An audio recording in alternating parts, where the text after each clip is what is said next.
Hello everyone, welcome back to my channel. I am Sonali Dhanuka, your teacher, mentor, and guide. In the previous video, we discussed the cell biology syllabus for zoology second semester. And today we are starting our first chapter, which is the cell. तो आप लोग को पता तो होगा ना बेटा cell किसे कहते हैं. Cell is the basic unit of life, and understanding it clearly will make your whole cell biology very easy. So in this video, I will explain the concept of cell in a very simple and student friendly way. So let's get started. Okay, so this is the introduction part. One by one हम देखेंगे कि कौन कौन से scientist ने कौन कौन सी बातें बोली है about the cell. Okay, so first point आप लोग देख रहे हो स्क्रीन में, early philosophical observations. Ancient philosophers and naturalists like Aristotle in the Greek period recognized that all animals and plants are composed of basic elements or structures that are repeated within them. Okay बेटा, तो क्या हुआ बहुत पहले जब ancient time में देखा गया तो कुछ फिलोसोफर्स और नेचुरलिस्ट लाइक एरिस्टोटल को तो आप सब लोग जानते ही होंगे, one of the famous naturalist. उन लोगों ने क्या देखा कि सब एनिमल एंड प्लांट्स बॉडी किसी रिपीटेड बेसिक स्ट्रक्चर्स से बने हुए हैं. बट उस टाइम में वो लोग ये नहीं जान पाए थे कि ये रिपीटेड स्ट्रक्चर सेल ही है. बट वो लोग इतना तो समझ गए थे बेटा कि हमारा body plus all animals and plants का बॉडी कुछ रिपीटेड स्ट्रक्चर से बना हुआ है. ओके, तो I am highlighting the important points, तो आप लोग के लिए ईजी हो जाएगा चीज़ों को समझना. ओके, तो एरिस्टोटल क्या बोले थे, that all the animal and plants are composed of basic element or structures that are repeated within them. Clear? Then coming to second point क्या लिखा हुआ है, Paracelsus and the Tria Prima. Okay, तो I'm highlighting the Tria Prima. Tria word का मतलब तो आप लोग को पता होगा, नहीं पता तो समझ जाओ. ट्रिया वर्ड का मतलब होता है three. Okay, tria word refers to three. Paracelsus कौन है, तो Paracelsus was a Swiss physician. और उन्होंने क्या बोला बेटा, देखो natural objects were composed of three primary principles, जिसको कि हम लोग ट्रिया प्रिमा बोलते हैं, and that is salt, sulphur and mercury. These are representing the body, soul and spirit respectively. Okay, sulfur represents the emotion, desires, consciousness. Mercury represents imagination, mental faculties, fluidity, and salt represents the physicality, permanence, solidification and stability. And overall these three principles states that all the material substance are made of them. Viewed organisms as having the ability to separate pure substance from impure ones, connecting his chemical theories to medicines. Okay, points आ जाओ. Third point किसके बारे में है, Lamarck. Obviously Lamarck को तो हम सभी जानते हैं. Okay, Lamarck's observation. तो John Baptiste Lamarck, a pioneer in evolutionary thought, stated nobody can have life if its constituent parts are not formed of cellular tissue. Okay, मतलब क्या है कि अगर किसी बॉडी में हम बोल रहे हैं कि वो एक लिविंग बॉडी है, तो obviously that body will be made of cells. अगर कोई बॉडी सेल्स से नहीं बना हुआ है, दैट मीन्स ही और she is not living. Okay, then fourth point क्या लिखा हुआ है, limitation of technology. Despite this conceptual insights, early naturalists lacked the advanced optical devices like microscope necessary to observe cells directly, which limited their ability to establish the detailed cellular organization of bodies until the 19th century work of Schleiden and Schwann.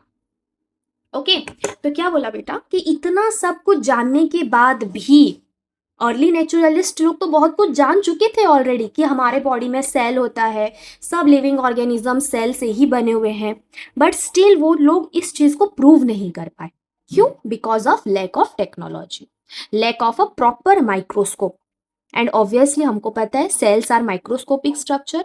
तो without a microscope हम कैसे cell को observe कर सकते हैं, कैसे cell है हमारी बॉडी में वो प्रूव कर सकते हैं. तो यही से चीज़ों के कारण 19th सेंचुरी तक ये प्रूव नहीं हो पाया कि सेल्स से ही हमारे बॉडी बने हुए हैं। एंड 19th सेंचुरी में स्क्लीडन एंड स्क्वान, आप लोगों को पता होगा, वेरी फेमस टू पर्सनालिटीज जिन्होंने सेल थ्योरी प्रपोज किया था, जो कि हम आगे पढ़ेंगे भी नेक्स्ट स्लाइड्स में। तो जब तक वो लोग नहीं आए थे तब तक कुछ भी प्रूव नहीं हो पाया था that our body is made of cell.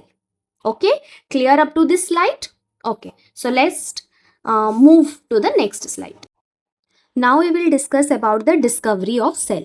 Okay, based on historical records, the discovery of the cell in 1665 by British mathematician and physicist Robert Hooke is a foundational moment in biology, marking the beginning of cell theory. Okay बेटा, तो ये जो slide है this is very important, इसमें से आपके 1 and 2 marks के question बनेंगे, तो आप लोग प्लीज नोट डाउन करते जाओ। जहां मैं बोलूंगी दिस इज इंपॉर्टेंट, आप उस चीज को नोट डाउन कर लेना फॉर श्योर। या तो वो 1 मार्क्स में आएंगे, 2 मार्क्स में आएंगे, या फिर आपकी कॉलेज में जो इंटरनल एग्जाम्स होते हैं उसमें भी आ सकते हैं। ऑल्सो आप जब एंट्रांस टेस्ट दोगे, पीजी एंट्रांस टेस्ट, तो उसमें भी ये सब पॉइंट्स बहुत इंपॉर्टेंट होते हैं। ओके, तो फर्स्ट इंपॉर्टेंट पॉइंट क्या है कि सेल को डिस्कवर किसने किया था, हु डिस्कवर्ड द सेल, ये तो आपको पता ही होगा, वेरी इजी। ओके, तो आप लोग नोट डाउन कर लो, Robert Hooke. Robert Hooke discovered the cell and in which year, then it is 1665। Okay, 1665 में रॉबर्ट हुक, जो कि एक ब्रिटिश मैथमेटिशियन एंड फिजिस्ट थे, उन्होंने डिस्कवर किया था सेल का। ओके, तो देखो 1 by 1 सब पॉइंट्स बहुत सुंदर से लिखा गया है स्लाइड में। फर्स्ट इज डिस्कवरर, तो हु डिस्कवर्ड, जैसे मैं बोली Robert Hooke. Now who was Robert Hooke, तो Robert Hooke was a curator of experiments for the Royal Society. तो क्यूरेटर वर्ड का मतलब क्या है बेटा? क्यूरेटर वर्ड का मतलब होता है a person whose job is to look things that are kept in museum. Museum में जितने भी सामान रखे हुए होते हैं उनका देखभाल करने का काम रहता है क्यूरेटर का। ओके, तो रॉयल सोसाइटी में क्यूरेटर की जॉब पे थे रॉबर्ट हुक। तो उन्होंने क्या किया, he used a compound microscope of his own design to investigate the microscopic world. उन्होंने क्या किया, खुद से डिजाइन किया एक कंपाउंड माइक्रोस्कोप। आप डायग्राम भी देख सकते हो, this is the structure of compound microscope जिनको रॉबर्ट हुक ने डिजाइन किया था। और इस माइक्रोस्कोप की हेल्प से ही उन्होंने क्या किया, स्टडी किया माइक्रोस्कोपिक वर्ल्ड का। Okay, then specimen, Hooke observed thin slices of cork which is the bark of the cork oak tree. Okay, तो उन्होंने किस चीज में सेल को ऑब्जर्व किया था, मतलब स्पेसिमेन क्या था, किस चीज को उन्होंने माइक्रोस्कोप अंडर में रख के देखा कि उसके अंदर सेल प्रेजेंट है, तो वो क्या था, थीन स्लाइसेस ऑफ कॉर्क। कॉर्क का मतलब क्या होता है बेटा, बार्क। किसी भी ट्री का बार्क जो रहता है उसको हम लोग कॉर्क बोलते हैं। कौन से ट्री का कॉर्क उन्होंने यूज किया था टू लुक द सेल, तो उन्होंने यूज किया था कॉर्क ओक ट्री। उसका साइंटिफिक नेम क्या है, Quercus suber. Okay, then observation, that means what Robert Hooke observed under the microscope.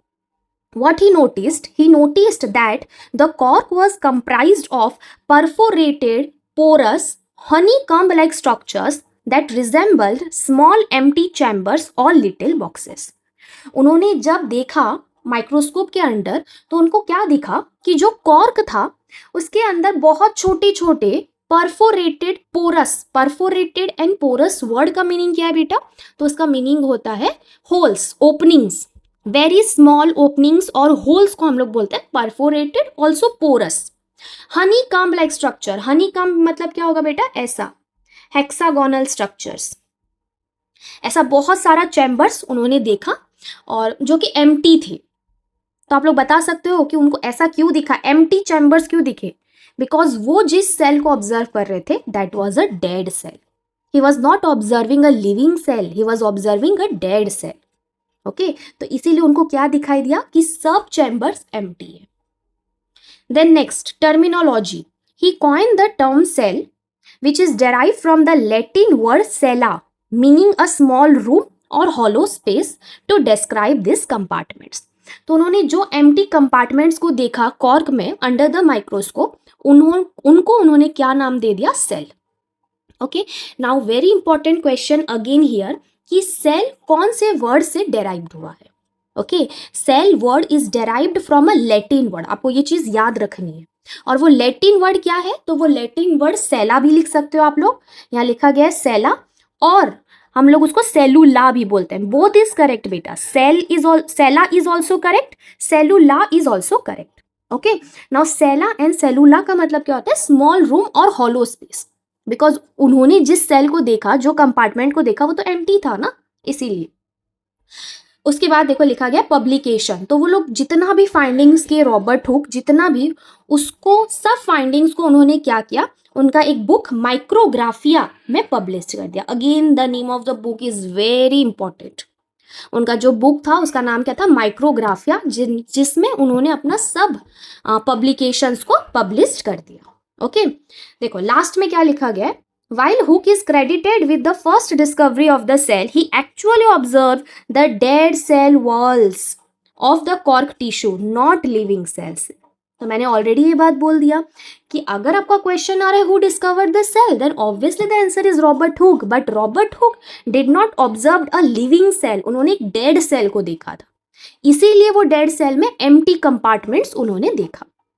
Okay, तो अगर आपका क्वेश्चन आया कि फर्स्ट लिविंग सेल किसने देखा था, तो आंसर क्या होगा बेटा? Antony van Leeuwenhoek in the 1670.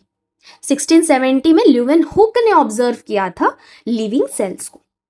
Okay, और वो लिविंग सेल्स कौन से थे? That was bacteria and protozoa.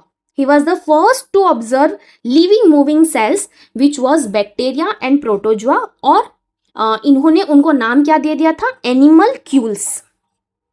That means very small microscopic animals.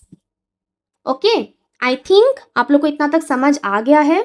अगर आप लोग को कुछ भी डाउट है किसी भी पॉइंट में, किसी भी स्लाइड में, तो you can comment in the section and I will make sure कि मैं आप लोग को रिप्लाई कर सकूं, आप लोग का डाउट क्लियर कर सकूं. Okay, now we will discuss कि कौन कौन से ईयर में कौन कौन से पर्सनालिटी ने क्या क्या बोला है अबाउट द सेल. ओके, तो फर्स्ट आप लोग देख पा रहे हो 1673. 1673 में ल्यूवेनहुक ने अगेन क्या बोला है वो हम देखेंगे. ल्यूवेनहुक का फुल नेम आप लोग को याद रखना है, Antony van Leeuwenhoek, who was a Dutch microscopist. He used single lens microscope of his own design to make the first observation of free living cells. तो प्रीवियस स्लाइड में हमने ऑलरेडी डिस्कशन किया था कि he was the one who observed living cell under the microscope and that microscope was designed by him only. Okay, and कौन कौन से living organisms के सेल उन्होंने ऑब्जर्व किया था? तो he observe bacteria, protozoa, spermatozoa, red blood cells, and as a result उन्होंने cell के बारे में अपना डिस्कवरी दिया. नेक्स्ट ईयर जो है दैट इज 1675 टू 1682. इस टाइम पे Malpighi and Grew they contributed to the discovery of cell.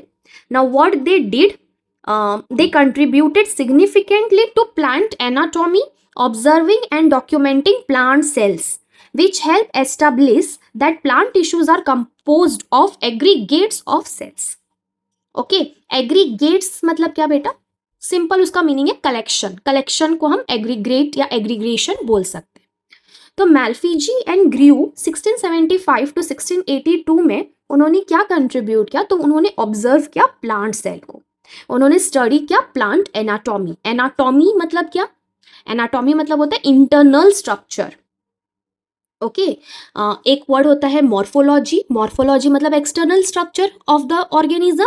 Internal structure of the organism is anatomy. तो उन्होंने प्लांट एनाटॉमी के ऊपर स्टडी किया और उन्होंने क्या बोला कि प्लांट सेल्स भी प्रेजेंट होते हैं, plant body is also made of cells. Okay, then next point क्या लिखा गया? Interim. Okay, what is the meaning of interim? Now, interim is not the name of somebody. Interim का मतलब होता है temporary, मतलब नॉट परमानेंट. तो जितने भी डिस्कवरीज हुए हैं अभी तक हमने जो देखा वो सब क्या थे? इनिशियल डिस्कवरीज थे, लिमिटेड डिस्कवरीज थे. कोई भी एक ऐसा डिस्कवरी नहीं था जो कि परमानेंट डिटेल स्टडी हमको बता सके अबाउट द सेल. और 19th सेंचुरी तक ऐसा ही चलता रहा, क्योंकि उस टाइम तक कोई भी एडवांस्ड कंपाउंड माइक्रोस्कोप या कोई भी स्टेनिंग टेक्निक्स उतने वेल डेवलप्ड नहीं हो पाए थे जिससे कि हम लोग सेल का इंटरनल स्ट्रक्चर प्रॉपरली ऑब्जर्व कर सके। ओके, देन नेक्स्ट 1839 में परकिंजे आए थे। उन्होंने क्या डिस्क्राइब किया, उन्होंने कॉइंड किया था टर्म प्रोटोप्लाज्म।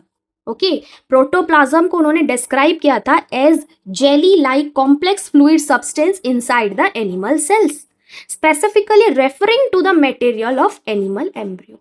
प्रोटोप्लाज्म का मतलब तो आप लोग को पता होगा, what is the meaning of protoplasm? Cytoplasm plus nucleoplasm, that equals to protoplasm, and protoplasm is the living content of the cell। तो परकिंजे ने ही प्रोटोप्लाज्म वर्ड का डिस्कवरी किया है। उन्होंने ही बोला कि एक जेली लाइक फ्लूइड रहता है जो कि लिविंग ऑर्गेनिजम्स या स्पेसिफिकली उन्होंने कहा एनिमल सेल्स में प्रेजेंट रहता है। ओके, देन नेक्स्ट इज 1846 में आए थे वॉन मॉल, जो कि एक जर्मन बोटेनिस्ट है। उन्होंने सेम प्रोटोप्लाज्म के बारे में ही बोला, उन्होंने थोड़ा सा रिडिफाइंड किया प्रोटोप्लाज्म को, और उन्होंने क्या बोला कि protoplasm is the tough slimy granular semi fluid substance inside plant cells. देखो बेटा, परकिंजे ने बोला था protoplasm is present in animal cells, but von Mohl क्या बोले, no no no, protoplasm is also present inside the plant sales.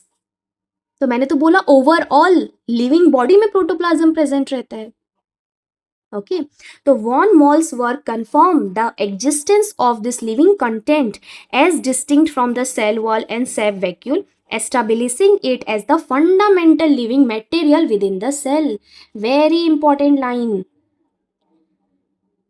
that the living material, बोला मैंने living content क्या रहता है सेल का, तो that is protoplasm।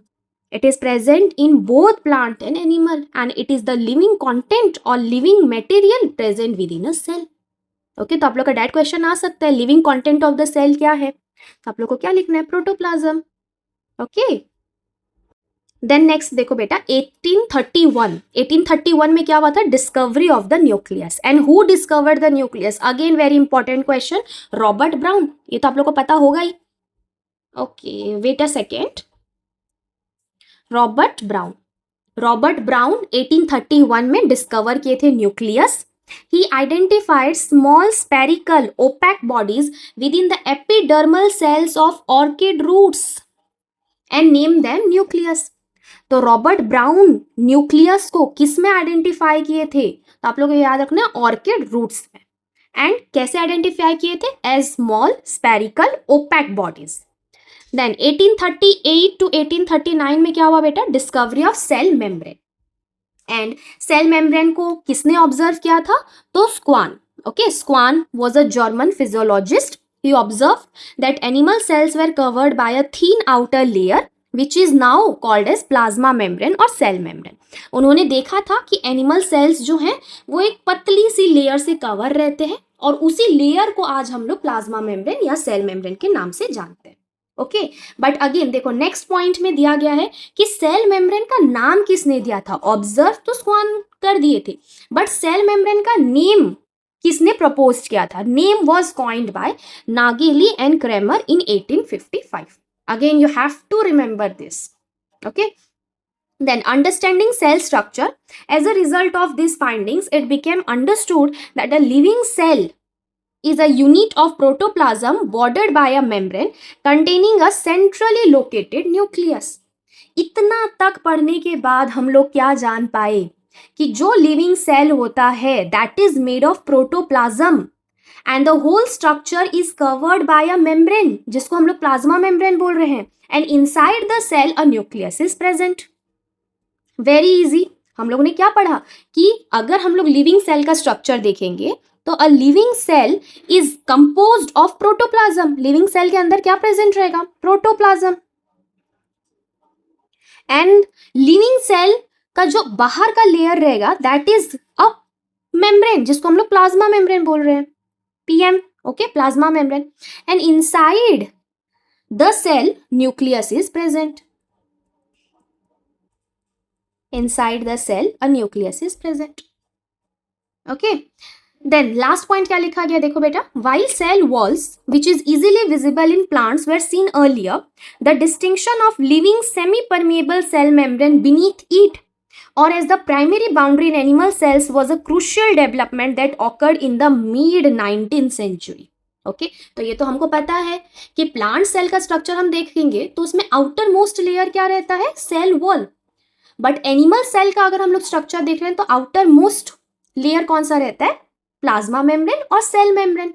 And cell wall is totally permeable but cell membrane is semi permeable. तो ये जो डिस्कवरी था वो कब हुआ, मिड 19th सेंचुरी में हुआ. माने मेजरली सेल का डिस्कवरी कब हुआ है, 19th सेंचुरी में ही हुआ है. Okay okay so coming to the next slide. ये स्लाइड में हम लोग क्या डिस्कशन करेंगे, about the cell theory. Okay which is very important. आप लोग को आ सकता है डायरेक्टली 2 मार्क्स में कि right the points of cell theory. तो who propose the cell theory and what are the points included in the cell theory. Okay तो first हम लोग डिस्कस करेंगे about Matthias Jacob Schleiden. In 1838 इन्होंने क्या बोला, he was a German botanist. Okay आपको याद रखना ही वॉज अ बोटेनिस्ट. उन्होंने क्या बोला, that all plants and their various parts are composed of individual cells. Very simple line, because वो बोटेनिस्ट थे तो उन्होंने क्या बोला कि plants are made up of cells. Clear? Then next is Theodor Schwann, 1839. He was a German zoologist. तो again very simple, because वो zoologist थे तो वो क्या बोलेंगे कि all the animal tissues are consist of cell. Animal body is made of cells. He also noticed, उन्होंने और एक चीज भी नोटिस किया कि animal cells lack the cell wall which is found in plants. Okay, then joint proposal in 1839. That means Claydon and Schwann ने मिलकर एक joint proposal दिया that is known as cell theory. Okay बेटा आप लोग को आ सकता है कि कौन cell theory proposed किया था, who proposed the cell theory. तो आप लोग को jointly लिखना है Claydon and Schwann. Together they proposed the unified cell theory in a paper. एक पेपर में उन्होंने अपना सेल थ्योरी प्रपोज किया था. पेपर का नाम क्या था बेटा, microscopic investigations on the similarity of structure and growth in animal and plants. And combinedly cell theory के थ्रू उन्होंने क्या बोला, that all the living organisms are composed of cells and that cell is the basic unit of life. अगर किसी में life है तो उसका बॉडी ऑब्वियसली सेल से ही बना होगा. And thus all the plants and animals are made of cells. जैसे अगर हम घर बना रहे हैं तो घर के लिए बेसिक यूनिट हमको क्या चाहिए, ईटा, ब्रिक, है ना. क्लियर, ब्रिक्स होंगे तभी घर बनेंगे. तो जैसे एक बिल्डिंग ब्रिक्स से बना हुआ रहता है वैसे हमारा बॉडी सेल्स से बना हुआ है. बिना ईटा का घर नहीं होता, वैसे ही बिना सेल्स के लिविंग बॉडी नहीं हो सकती. ओके देन 1858 में और एक साइंटिस्ट आए जिनका नाम था Rudolf Virchow. He was a German pathologist और उन्होंने थोड़ा मॉडिफाई किया सेल थ्योरी को और उन्होंने बहुत इंपॉर्टेंट स्टेटमेंट दे दिया बेटा कि new cells only develop from pre existing cells through cell division. Very important point उन्होंने ऐड किया, क्या कि नए सेल्स सिर्फ पुराने सेल से ही बनते हैं. अगर पेरेंट सेल होगा तो ही डॉटर सेल्स बनेंगे. And how, by the help of cell division. और इस स्टेटमेंट को उन्होंने बहुत फेमस लैटिन फ्रेज के थ्रू एक्सप्लेन किया था, ओमनी सेलुला ई सेलुला. ओके आप लोग को याद रखना ये स्टेटमेंट, लैटिन स्टेटमेंट उन्होंने दिया ओमनी सेलुला ई सेलुला, जिसका मतलब क्या है, all the new cells develop from pre existing cells. Okay then next हम लोग डिस्कस करेंगे about the fundamental features of cell theory. Cell theory में क्या क्या फीचर्स दिया गया था. ओके तो फर्स्ट क्या है, about the composition, that all the living things whether it is plant, animal और micro organism, they are made up of cell. At least one cell होना चाहिए बेटा. आप लोग को पता है अगर body is made of only one cell तो उसको हम लोग क्या बोलते हैं, यूनिसेलुलर. अगर body is made of many cells तो उसको हम क्या बोलेंगे, मल्टी सेलुलर. तो एटलीस्ट वन सेल से तो लिविंग बॉडी बनना ही चाहिए. And cells are the basic building blocks and then cells combine to form tissues, then organs and then a complete organism. Okay, second point क्या लिखा गया है, fundamental unit of structure and function. That means cell is the smallest unit of life. हम तो बोल ही रहे हैं ना कि cell is the basic unit of life. That means it is the smallest unit but it is capable of performing all the activities of the body. That means the total activity of the organism depends upon the cell. हमारी body में जितने activities हो रहे हैं that is performed by the cells. Cells का combined activities, individual activities मिलके ही हमारा टोटल बॉडी का एक्टिविटी हो पा रहा है. Okay, now third point, origin of cells. तो ये हमने पढ़ा omni cellula, e cellula, that new cells do not appear spontaneously और randomly but they arise from pre-existing cells through cell division. Okay, then next, number 4th point, similar chemical composition. That means what? कि despite differences in structure or function, all cells are fundamentally similar in their chemical composition and metabolism. That means all the cells are made of same chemical, same type of protein, nucleic acid, lipids. They have same metabolic activities. But their structure can be different, their function can be different. For example, muscle cell. Muscle cell का structure अलग हो सकता है बेटा. Muscle cell का function अलग हो सकता है, that it is associated with contraction. Same nerve cell का function अलग है. Nerve cell का function क्या है बेटा? Signal transmission. But still, both the cells are composed of same chemicals. Okay, then next point, genetic material. So cells contain hereditary information which is DNA. All the cells of our body contains DNA which is the hereditary material and which will pass to the next generation. Then physical structure. Cells are composed of cytoplasm, often called protoplasm, and a membrane with most containing a nucleus that act as the control center, though some exceptions exist.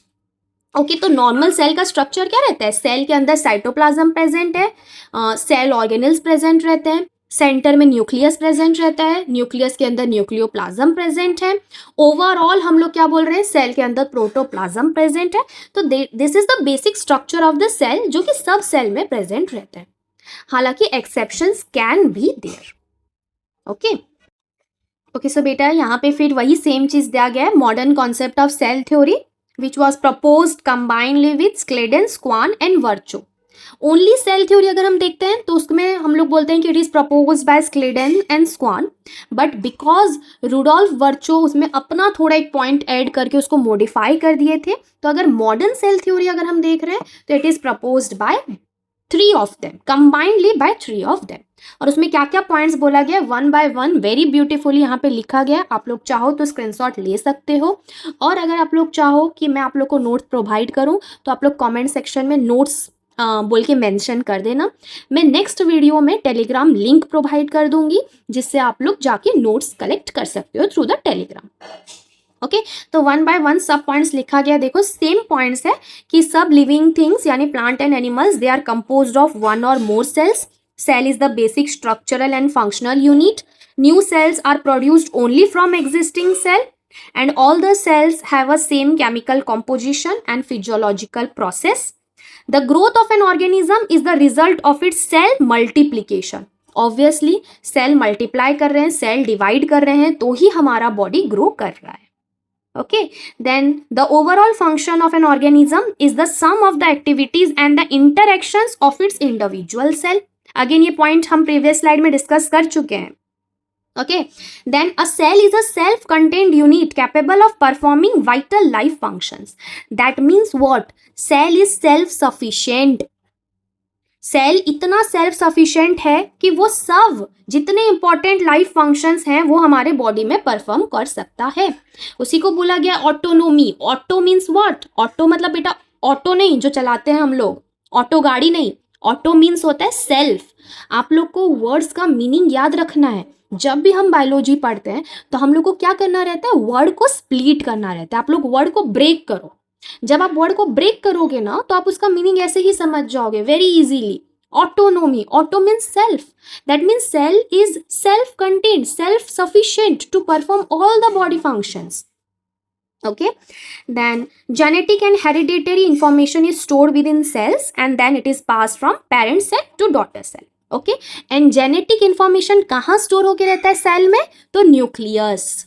Okay, cell में जो nucleus present है उसके अंदर genetic material is stored which is DNA, जो कि passed हो रहा है from one generation to another generation.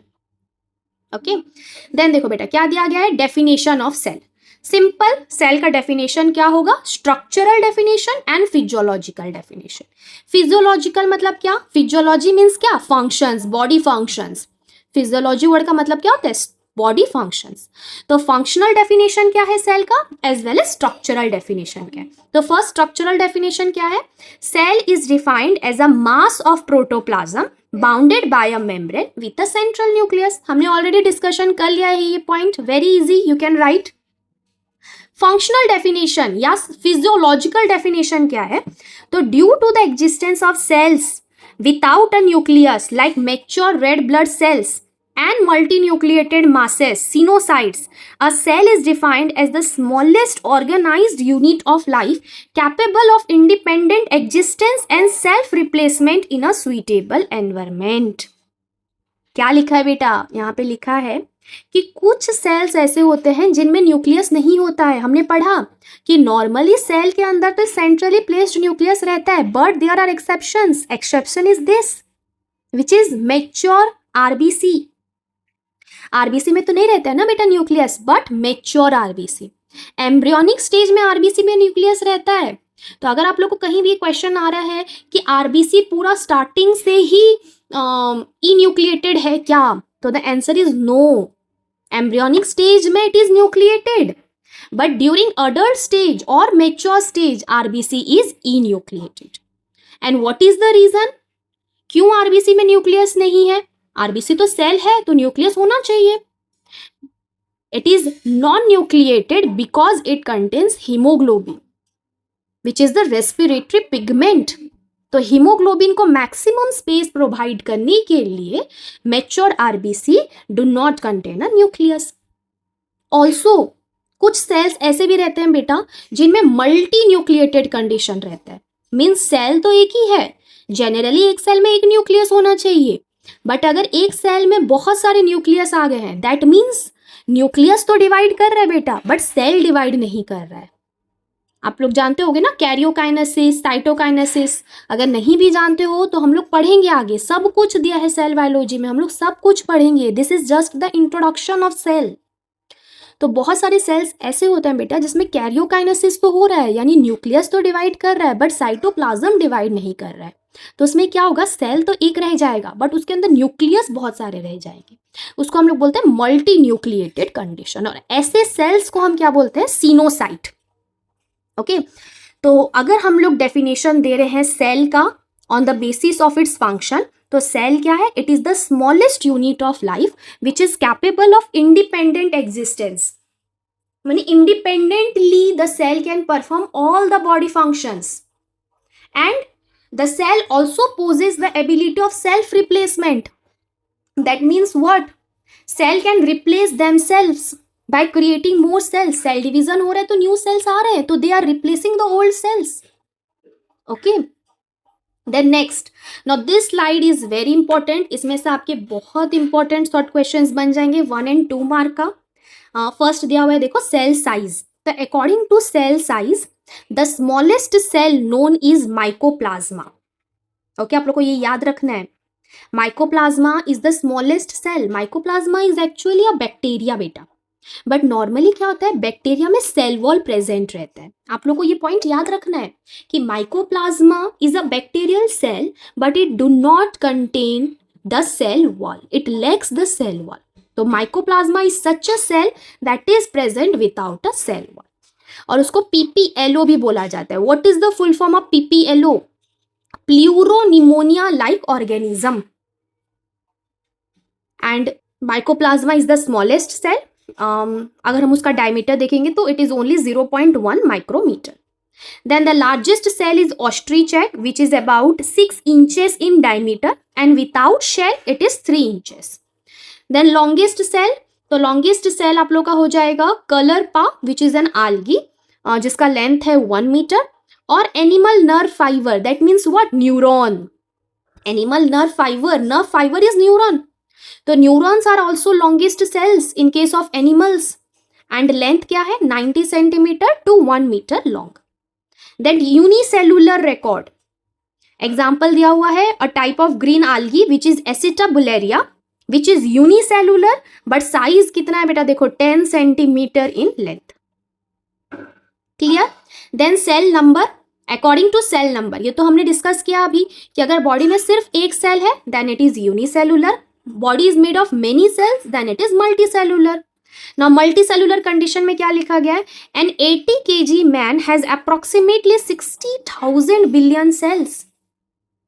Okay, then next number third point क्या लिखा गया, colonial forms, that means some organisms have a fixed number of cells, कुछ organisms लोग का फिक्स्ड नंबर रहता है सेल्स का, और वो लोग ना कॉलोनीज में प्रेजेंट रहते हैं, ग्रुप्स में प्रेजेंट रहते हैं। For example Pandorina colonies that contain 8, 16 और 32 सेल्स। देन बेटा क्या लिखा गया, सेल शेप, तो कॉमन शेप्स क्या हो सकते हैं सेल के, spherical, polygonal, discoid, cuboidal, columnar, spindle like. Also variable shapes हो सकते हैं like in case of amoeba and leucocytes. ये तो आपको पता होगा कि leucocytes are known as WBCs, उनका कोई शेप नहीं होता बेटा, एमीबा का भी, दे आर इरेग्युलर, उनका शेप कैसा रहता है, वेट, एमीबा एंड ल्यूकोसाइड्स का शेप ऐसा रहता है बेटा, they are irregular, they have no proper body size and shape.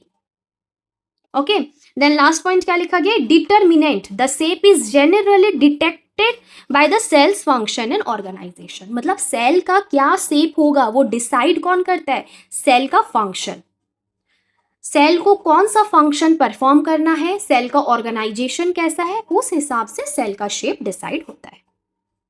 Okay, then next cell as an autonomous unit, autonomous मतलब मैं अभी बताई कि सेल क्या है, सेल्फ कंटेन्ड है, that means it is self enough, self sufficient to perform all the life process like metabolism, growth, reproduction, damage repair, everything. Also cell के अंदर न्यूक्लियस प्रेजेंट है which is storing the genetic information. Okay, number third point क्या लिखा गया है, देखो बेटा एक सेकेंड में हाईलाइट कर दे रही हूं आप लोग के लिए, open system. Open system means क्या, cells is constantly exchanging gas and nutrients with the environment, that means it is open for gaseous exchange and nutrient exchange. Then it derives energy through respiration and builds complex macromolecules from simpler ones. That means energy in synthesis. Synthesis मतलब क्या होता है बेटा, कुछ चीज बन रहा है बॉडी में, synthesis means क्या बोलोगे आप लोग, कंस्ट्रक्टिव प्रोसेस। तो सिंपल मॉलिक्यूल से कॉम्प्लेक्स मॉलिक्यूल्स भी सेल के अंदर बिल्डअप हो रहे हैं and cell is also deriving energy from respiration. तो ओवरऑल अगर हम लास्ट में डिस्कस करें कि सेल का क्या फंक्शन होता है, तो सेल का फर्स्ट हो गया independent existence, that means every cell is capable of living independently but they have a defined life span, माने नो सेल इज क्या बोलोगे, अमर, कोई भी सेल अमर नहीं है बेटा, cell will get replaced by new cells, they have a definite life period but they live independently. Okay, they are not dependent on any other structure of the body.